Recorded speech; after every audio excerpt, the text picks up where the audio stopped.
Ya, saya ingin menjelaskan salah satu topik yang saya kira cukup menarik, yaitu berkaitan dengan ilmu perbandingan agama, teologi, dan juga filsafat. Pertama-tama kita harus tahu membedakan apa itu ilmu perbandingan agama, lalu apa itu teologi, dan juga apa itu filsafat agama. Kalau kita melihat dari sudut keilmuannya, ilmu perbandingan agama itu jelas sangat berbeda dengan teologi. Mengapa?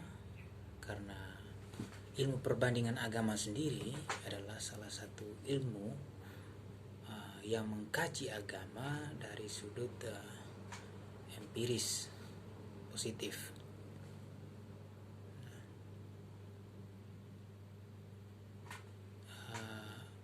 Dan juga cara pengkajiannya itu dia tidak mengkaji berkaitan dengan iman dari suatu agama, tetapi dia mengkaji berkaitan dengan bagaimana bentuk peribadatan, hal-hal yang bersifat eksternal, ya, yang bersifat eksternal yang dapat diteliti secara empiris. Sementara teologi itu lebih berkaitan dengan internal, artinya ilmu teologi itu timbul dari pemikir yang mencoba merefleksikan imannya, berarti dari dalam diri seseorang. Namun meskipun keduanya ini berbeda, tetapi ada suatu hubungan timbal balik. Hubungannya di mana kalau ilmu perbandingan agama itu membantu teologi untuk lebih memperdalam imannya. Artinya dengan kajian-kajian empiris positif itu teologi itu bisa lebih berbenah diri dalam hal beriman. Begitu juga teologi itu memiliki peran atau menyumbang kepada ilmu perbandingan agama dalam hal imannya itu. Artinya apa yang mau dikaji oleh ilmu perbandingan agama tentu saja itu bertolak dari teologi. Kemudian apa perbedaan antara ilmu perbandingan agama dengan filsafat? Nah, memang keduanya ini sama-sama mempunyai atau memiliki satu ciri yang sama, yaitu berkaitan dengan sifat kritisnya, ya, sifat kritisnya. Artinya hubungan dari keduanya ini bisa dilihat dari bahwa ilmu perbandingan agama itu merupakan turunan atau akarnya adalah dari ilmu filsafat. Jadi akarnya adalah berkaitan dengan filsafatnya, ya. Tetapi kalau filsafat itu mengkaji tentang ontologisnya agama, ya, dia bertanya tentang apa makna agama, macam-macam seperti itu. Sementara ilmu perbandingan agama itu berbicara mengenai pola beragama, tingkah laku beragama, lalu ritus-ritus, semacam itu.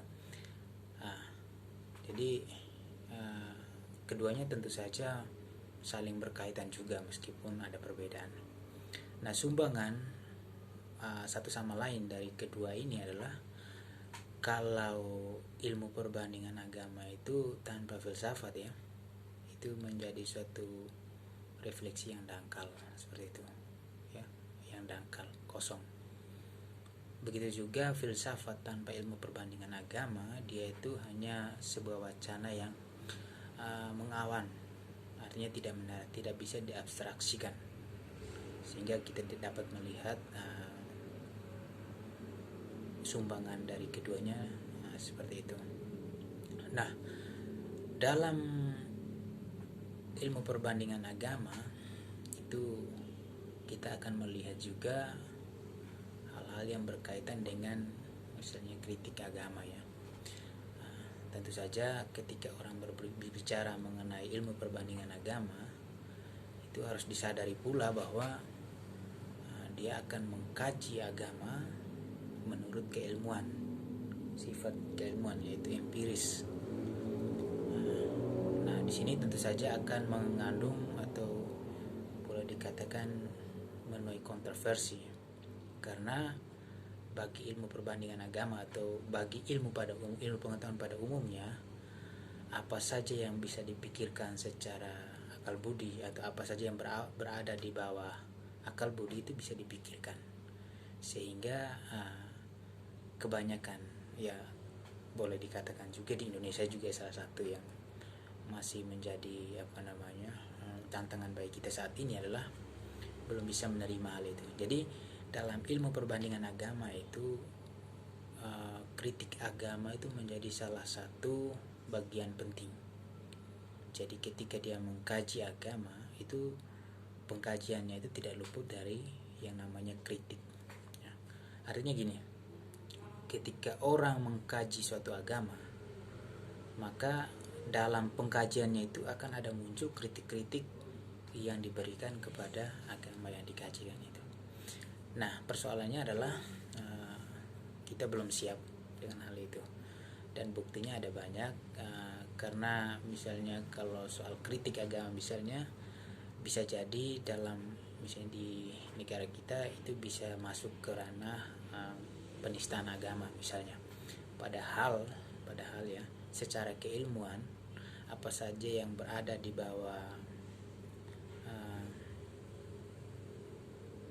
akal budi yang bisa dipikirkan, yang bisa dikaji secara rasional, itu tidak luput dari penilaian seperti itu. Nah, seringkali orang melihat atau menilai kritik itu sebagai hal yang negatif, padahal bukan seperti itu. Jadi kritik adalah sebuah seni bagaimana menilai. Nah, kita seringkali salah menggunakan kata kritik itu sebagai bernada negatif ya, bernada negatif, sehingga kalau orang katakan kritik itu berarti jelek seperti itu. Padahal kritik itu bisa juga membangun atau bisa juga ya membantu kita untuk memperbaiki diri seperti itu. Sebuah seni sebenarnya, seni menilai. Nah, hanya persoalannya ya kita belum siap dalam hal itu, sehingga memang jarang sekali di Indonesia muncul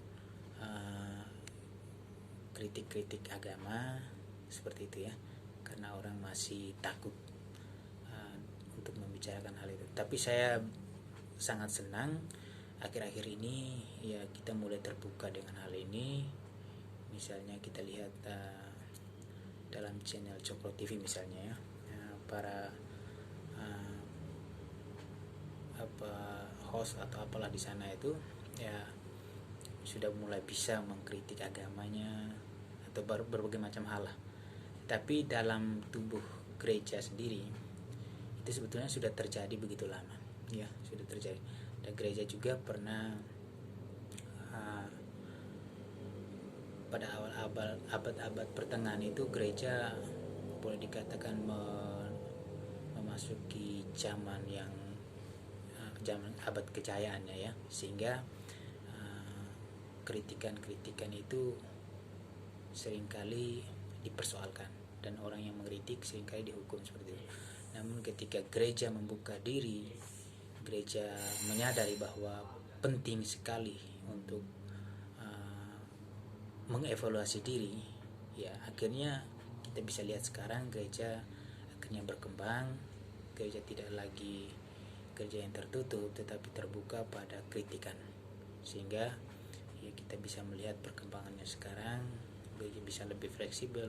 Apapun kritikan dari orang-orang, gereja bisa menerimanya dengan lapang dada dan mau memperbaiki diri. Nah, saya pikir juga ya mungkin di Indonesia ya, di Indonesia, untuk konteks kita Indonesia, saya pikir baik juga kalau kita anak-anak muda ya berusaha untuk mengkaji hal-hal seperti ini. Ya, kita jangan melihat bahwa kritik itu sebagai satu hal yang tabu, tetapi satu hal yang baik, positif, karena dengan banyak kritik dan juga bagaimana orang menilai sesuatu, kita lebih banyak belajar untuk membaharui diri, memperbaiki diri, sehingga kita tidak beriman secara buta atau beriman dengan tanpa berpikir secara rasional, tetapi kita sungguh-sungguh beriman karena kita tahu apa yang kita imani. Terima kasih.